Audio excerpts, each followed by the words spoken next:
Yes, thank you, and good evening, everyone. You mentioned sometimes we disagree. I want you to know that I really believe in you having the right to be wrong. Good evening, everyone. Chuck Schumer and I both are wearing white tie. We're at another dinner, but I sat there and said to the people I was sitting with, "You'll just have to eat my meal for me. Don't touch the wine." So this is the second time I'm going to speak tonight, and they always say, "Sing for your supper." I never get any supper. I don't know why. Anyways, thank you all for this recognition and the fact that you stood up. Al Gore told a joke the other day. It was a stand-up reception, and he got up to the microphone, and he said, "Thank you for the standing ovation." And I was really annoyed that I hadn't thought about that remark. I couldn't figure out how to work it in here. But anyways, on the honor of this occasion, I did ask Billy Porter if I could sing a duet with him. He actually told me it would be an even bigger honor if I didn't. But if you haven't seen Kinky Boots, I got to tell you, he's spectacular, and Cyndi Lauper is an old friend of mine, and it's a wonderful show.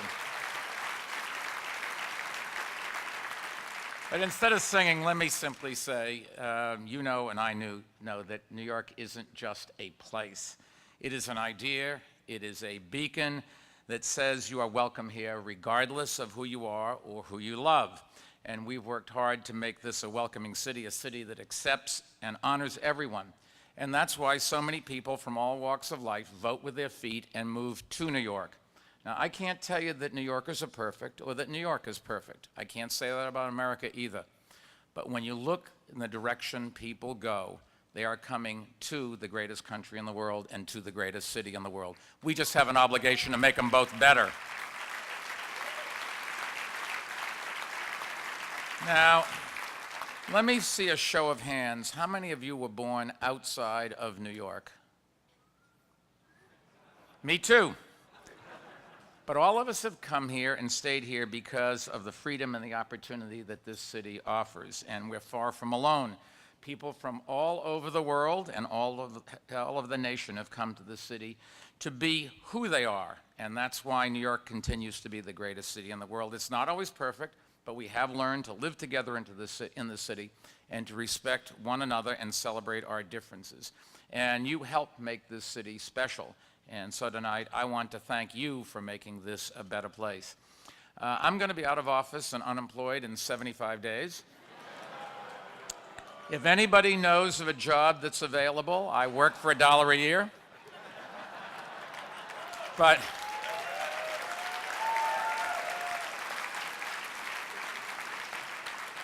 I'm going to live here the rest of my life, and both my daughters will live here the rest of their lives, I think. And I pinch myself. If my father had lived long enough to see me living here and the freedoms that we have today, he really would have been amazed, because when he died, when I was a junior in college back in 1963, America and New York were very different places. We take so many things for granted now that we just didn't have then. And the good news is freedom keeps expanding and freedom keeps growing, and people eventually get over their old prejudices and they adopt a newer and a more open world, and they will continue to do that in this city.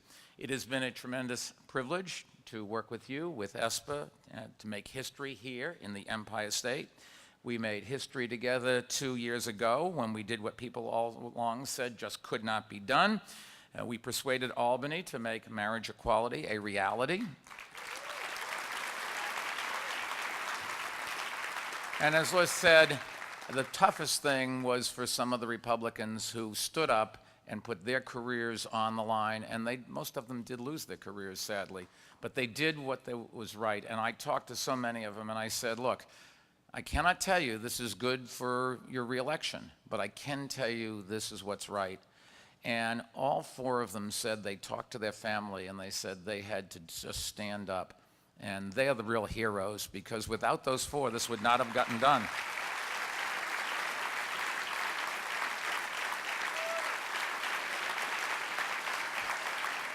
Now, right after that law, I had the pleasure of officiating at a marriage between 2 members of my administration, 2 guys who have really made an enormous difference in this city, one fighting against guns and one helping people fighting against consumer fraud. They have 2 wonderful daughters. They are both friends of mine, and I wish them nothing but the best. I then said, that's the last marriage. I have made a deal. I'm going to officiate at my daughter's weddings, and that's it. All kidding aside, we also made history again this year by overturning the Defense of Marriage Act through Edie Windsor's courageous fight for justice.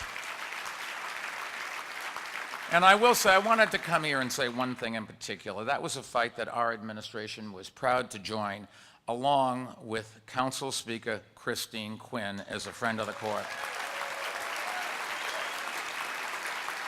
In fact, regardless of who you supported in the primary, please join me in standing up for a woman who has always stood up for this community and who has dedicated her life to make our city better and safer.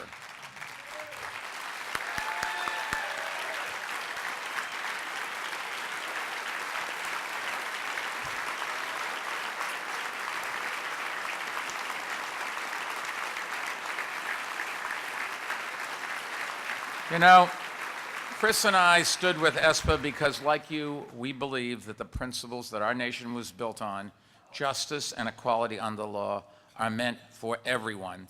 And clearly, I think the tide of history is running in our direction.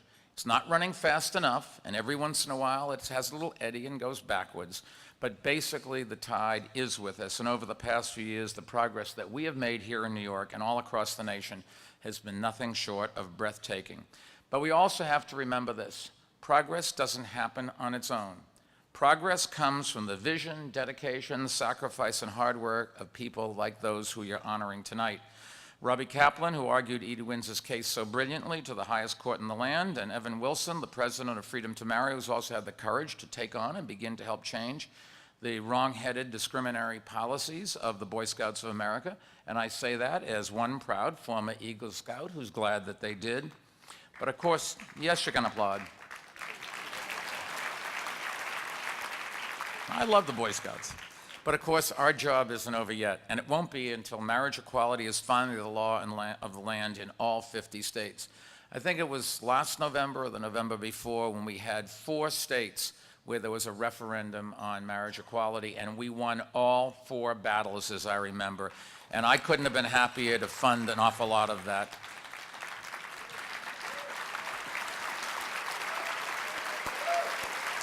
And incidentally, equality won't be here until the other goals that we share with ESPA come to pass as well. We'll keep working with Nathan Schaefer, who I just saw met backstage here. I said this is one of the toughest organizations to work for. If he can survive this, he can survive anything. He said this is his 1-year anniversary. Congratulations. But tonight, let's celebrate the tremendous progress that we've made, progress that would have been just unthinkable a few years ago. It's an honor to have been part of this exciting era and of making the Pride agenda a reality in the Empire State. The Pride agenda happens to be my agenda. I will no longer be at the front of the parade, but you can rest assured I will stand up for what's right for this country, and that is everybody being equal. God bless and have a nice evening.